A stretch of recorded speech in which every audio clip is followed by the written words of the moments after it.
Good morning, everyone. I hope that you had really happy holidays. We are almost ready for 2021. My name is Sharzat Morgan. I'm the author of What I Did for Sex. I am also an escort, and I have a porn channel at Just for Fans. I happen to be in the top 1% of models on Just for Fans, but yet here I am going to make a video telling you why I am against porn.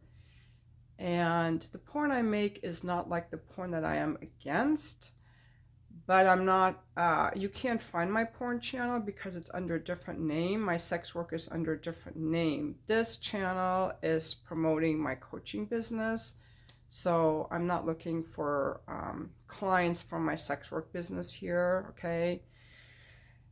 I'm going to read just a paragraph out of this book that I'm currently reading because I love reading things about personal development and human behavior.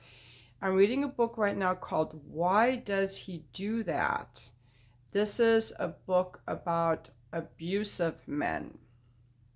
I learned a lot of interesting things about abusive men, namely that it's their mindset, their entitlement, and their view of women as objects and possessions that drives their behavior. Not childhood trauma, not addiction, not anger issues, not emotional issues. Their thoughts and their beliefs that women are objects to be controlled. And that's kind of how pornography does portray women. I've made a video, I think, before on this channel about what I don't like about pornography. Let me first tell you, well, I wanted to tell you, what I have not liked about it before. Then I'll read you this paragraph, which is really good. I know there's a lot of different types of porn out there, but in general, the man-woman penetration type of porn I thought was very unrealistic because it caters completely to the man's pleasure, where the woman is just faking her pleasure. She's faking her orgasms. The focus is really on the man. I didn't see any kissing. I didn't see really any cunnilingus. And most women do not orgasm from penetration. I thought the scenes were just very fakey. Real women don't bang the pizza delivery guy just because they don't have the money to pay for the pizza. Like, that's not how real women are. And I've said before that the women in porn are as real as James Bond. Like, guys, you're not James Bond. And just as much as you're not James Bond, you don't flip your pistol and jump across rooftops, and you're not Superman who flies across the skies. Real women don't come up to strange men, offer up their ass to be fucked. That's not real. Okay, that's really all I want to say about that. So let's see here. This is he says that in pornography that's geared towards heterosexual men, women are portrayed as very simple. They are always in the mood for sex, and they never say no. They have no sexual needs or needs of any kind of their own. All they seem to care about is the man's pleasure. They require no commitment, no sacrifice, and little money. When a man is finished with them, he turns off the video or closes the magazine and they're gone. What could be easier? Most pornographic images regrettably fit well with the abusive mindset. I'm not saying that guys who watch porn are abusive. This is a book about abusive men, but everything applies here now. Listen to this. The woman is available and submissive, reduced to a body, and usually further reduced to just her sexual organs. She is depersonalized. The man owns her, literally, because he owns the video or magazine or computer image. The woman is sometimes even depicted as being sexually excited by verbal abuse, roughness, violence, or even torture. Cartoons and jokes in pornography often insult or degrade women and their anatomy, or even make rape appear funny, feeding anti-female ways of thinking. For many abusive men, pornography has shaped their sexuality since they were teenagers or even younger. I would say that this applies to all men.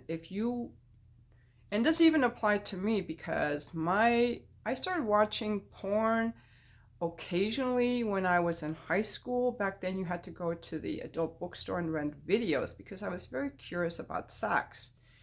And I had a very false image of sex from that. I made it mean that this is the way that people had sex. I thought it was a documentary. Porn is not a documentary. I thought it was a documentary and that I had to have sex like the women in porn were having. I wanted to be a very sexual woman. And the women in porn didn't kiss, so I thought I shouldn't be kissing. The women in porn were always coming from the thrusting, and for decades I thought there was something wrong with me for not coming from the thrusting. The sex education I had in middle school was very deficient, so I thought porn was the way that people had sex, that I should have sex if I was a real woman, a real sexual woman. I didn't...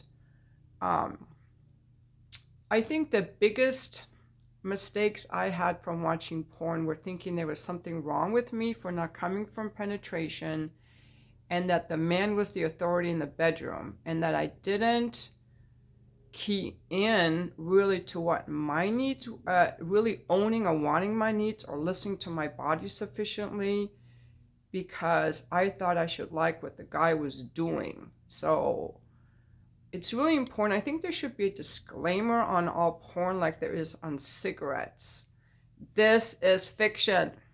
Real people don't fuck like this. This is fiction. Just like Fast and Furious is fiction. Just like James Bond is fiction. Okay?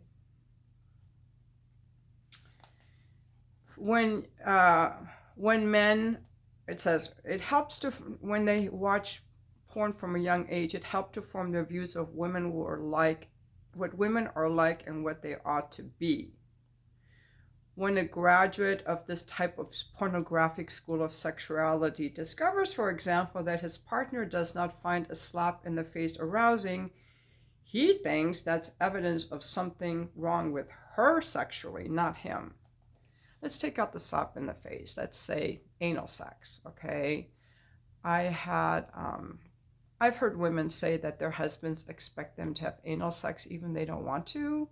I don't know how common that is, but I've heard that before. And so if he's seen that in porn and he thinks that that's real and that's what she should want, I don't think that men go around slapping women in the face. I've never had a guy be abusive to me in the bedroom ever. So I don't know how common that is, but let's continue. His mindset is the women in the magazines and videos all like it, so why don't you? A large percentage of abused women report that they have been pressured one or more times to behave like the women in pornography, often to the point of acting out a specific scenario that the man finds enticing, but that she experiences as repulsive, frightening, or violent. So what is dick game? Dick game is when your woman craves you and wants you and is excited to be with you. It's not forcing yourself on her. And with sex or with anything in a relationship or between two people, I think there has to be some kind of agreement. There has to be a boundary and there has to be consent. At the same time, it's really, really cool or super great if you're with someone who's willing to expand and go out of their comfort zone to try something new in the relationship or sexually.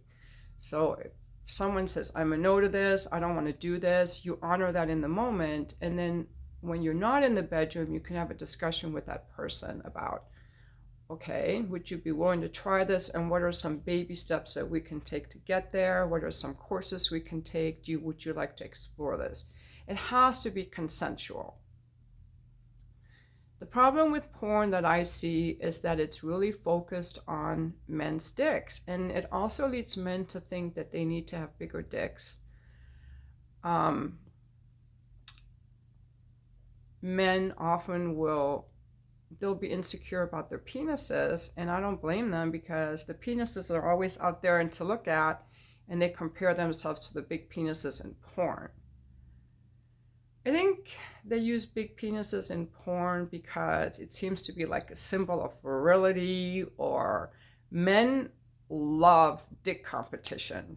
On some level, they love dick competition. They have that sperm competition. I read about it in Sex at Dawn. Like, when a man is away from his woman for a long time, he has more semen as ejaculate, like was she with other guys. There's some kind of dick competition. And men love seeing dicks in porn. They love seeing cum shots. So they're either secretly gay, or there's some kind of penis competition that they like. So I think they put those big dicks in because that's what men want. For whatever reason, that's what men want to see when they're watching porn. Makes them feel more virile or more manly or whatever. But I've had sex with over 1,000 men, at least, because of my profession. And I would say the majority of men are average, 5 or 6 inches. When the penis is too long, it actually hurts. The vagina is like this length. You can take a finger, if you've ever fingered a woman, and you hit bottom with the tip of your finger. So why do you want to be this long? Like, it's just wasting a cock. It's just a waste of dick. Why do you want all this extra length? So you can have a weapon, you know? So I've had friends telling me that they had like the best sex ever with guys with small dicks, because the small dick will hit the G-spot instead of the cervix. So you can probably get a lot more mileage out of a small dick than you think. And the big penises actually hurt. And the problem with it hurting is that you want a woman's arousal to build up.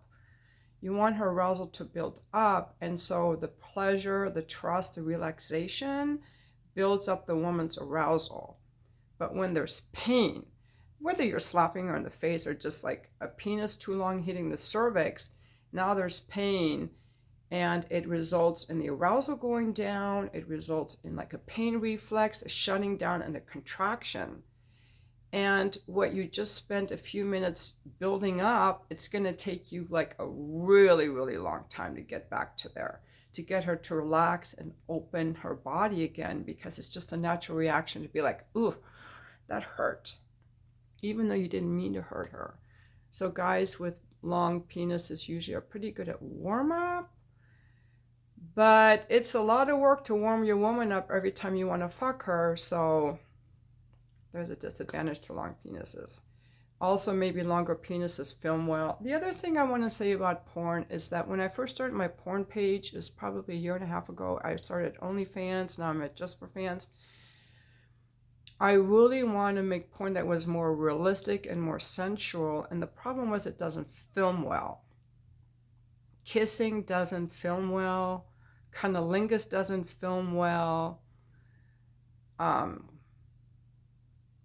Rimming doesn't film well. And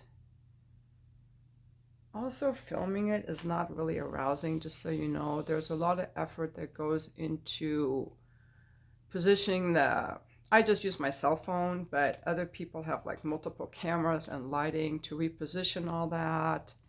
Then you have to stop, and then you have to get turned on again. The guy's dick goes limp in between. And there are a couple times I asked a gentleman to come over for the specific purpose of just making a video, and it was, you know, I would get turned on, he would get turned on, then we would have to stop and change the angle, change the camera, and by then he was limp, I was like not turned on anymore. We had to build it all up again, so we lost the passion and the heat and the intimacy of the moment. And unless you get turned on knowing that people are watching you and can keep the camera in one place, it really just becomes a lot of work. And I have me, him, and the work of the camera. So it looks arousing, but I don't think it is arousing. Furthermore,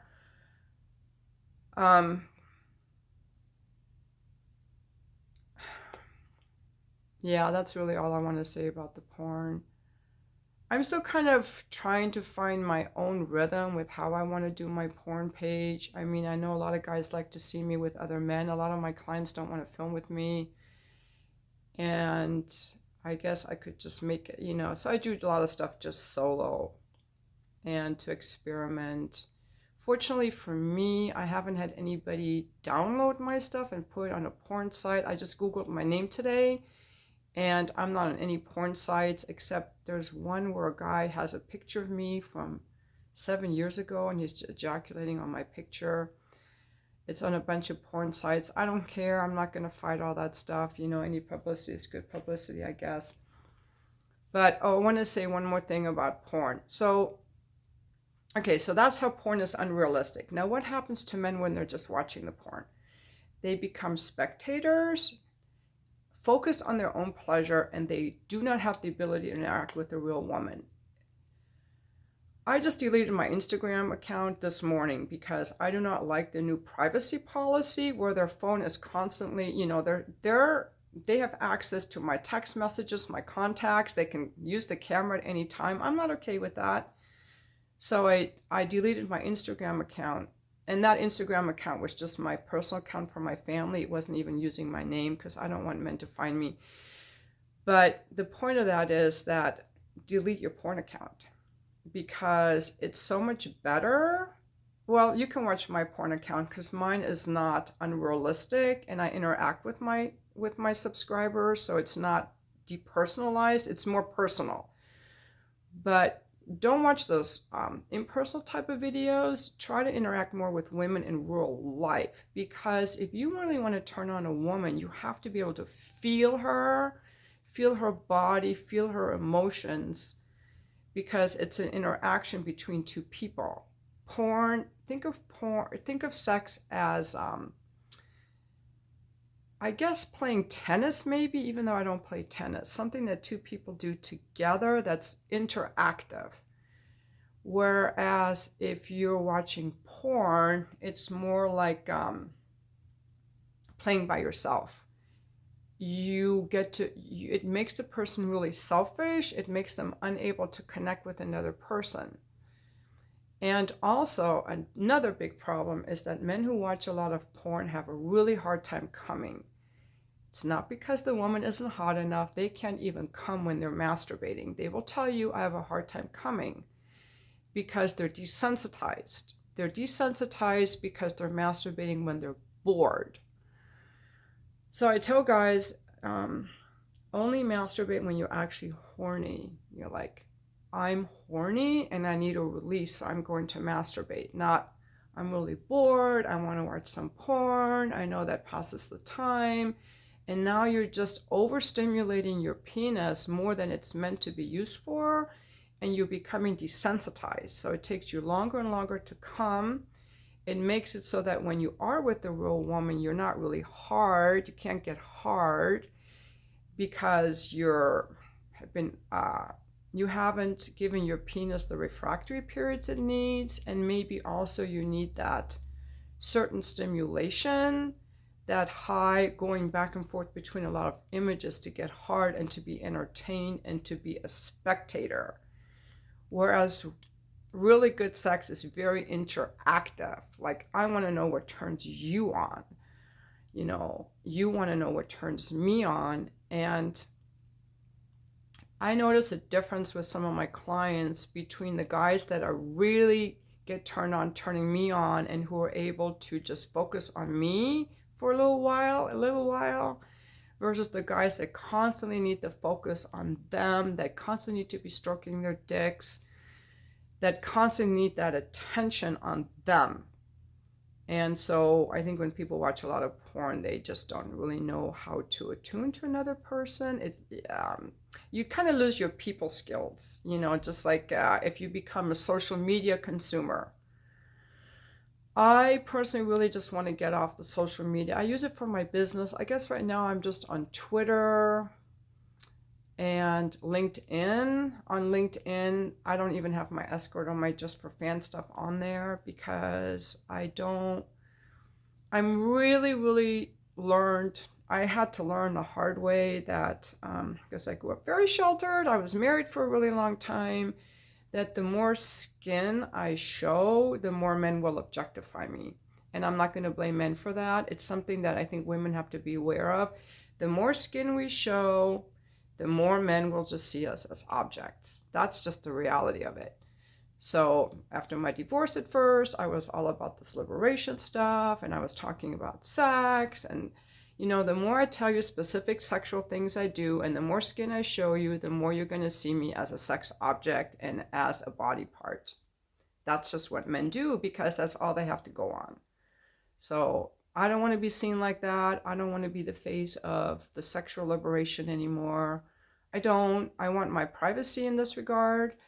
I still want to talk about sex. I still want to promote positive sexuality. I like talking about it, but I don't want to flaunt it. Even on my website, which is under a different name, my escort website, I keep the pictures very low key, and I scheduled another photo shoot with Vixen Photography. And this photo shoot is going to be different than the one I did last month, where I was showing a lot of booty because I have a super nice body.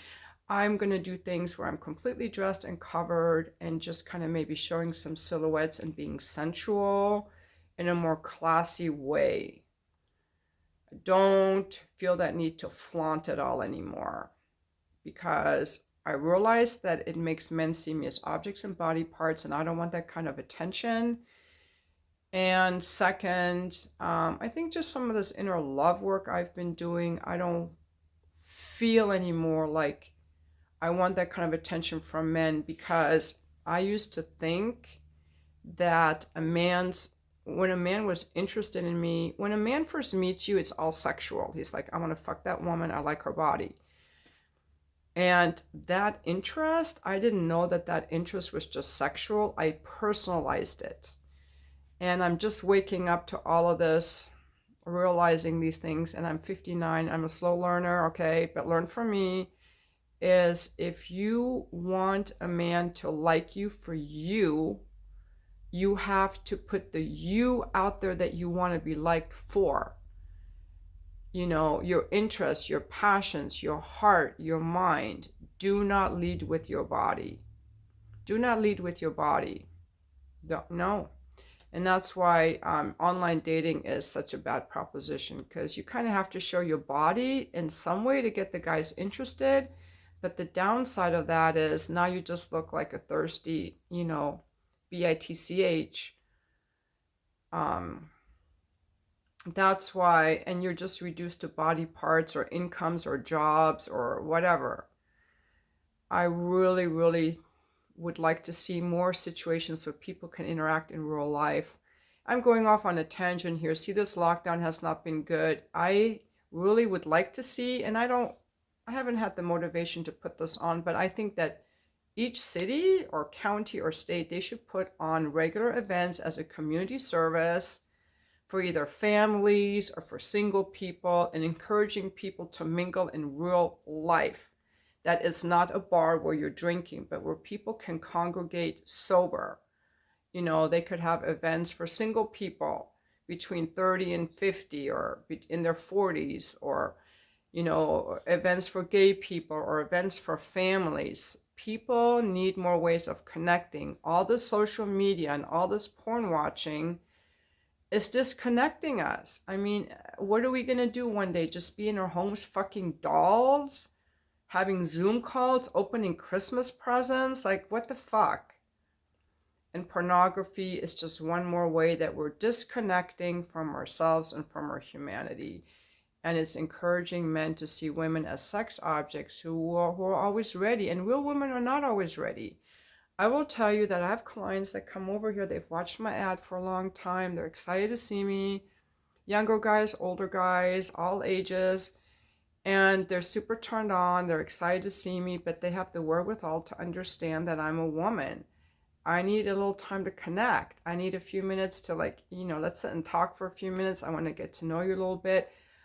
Men often think that escorts are just sitting around all horny, like we're these pretend women that sit around all horny waiting for a dick to show up. Now, the men that actually book with us have more wherewithal. They know that, but I think it's a fantasy and it's just not real. I mean,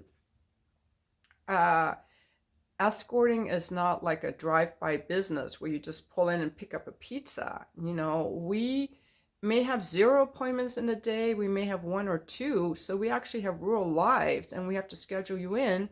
And right before I see you, I might have been vacuuming. I might have been, talking on the phone to a family member. I might have been, feeding the birds or reading a book or playing piano. It's not like I'm sitting here all wet all the time waiting for guys to show up. That's a fantasy. And I think porn just does a lot to perpetuate that fantasy of women. I will say, in general, what does help for women, I think it's super important for women to be turned on in general, to be in a receptive sexual space, which I am. This is what I think puts me in a receptive sexual space. 1, I like my body. When women don't like their body, they don't want to be seen naked, okay? And if women have been shamed around their bodies through religious upbringing, then they also often don't want to be seen naked or don't even want to do basic sexual things like oral or eye contact because there's a lot of shame around their bodies and sexuality. So liking our bodies is super key. Doesn't mean we have to be slender, but it means that I feel comfortable in my body. I feel beautiful. I want to be seen. I want to see you, and I want to interact. I'm open, and I like my body. My body is natural. My body is healthy. I feel good in my body. The second thing that's really important for women is to be relaxed. To be relaxed. This is super important. A lot of women today are in their masculine energy, living very high stress lives, and stress and sex for women do not mix. Stress and sex for women do not mix. You have a woman who's working all day, she comes home, she's got to deal with the kids and the dinner and the housework. Her pussy is closed down. That's not, we have more receptive energy, more open energy. Men can have sex when they're stressed, unless they're very stressed. Men can use sex to relax. If they're stressed, they use sex to relax. Okay? A woman must be relaxed first to have sex. I learned about stress already in the 70s,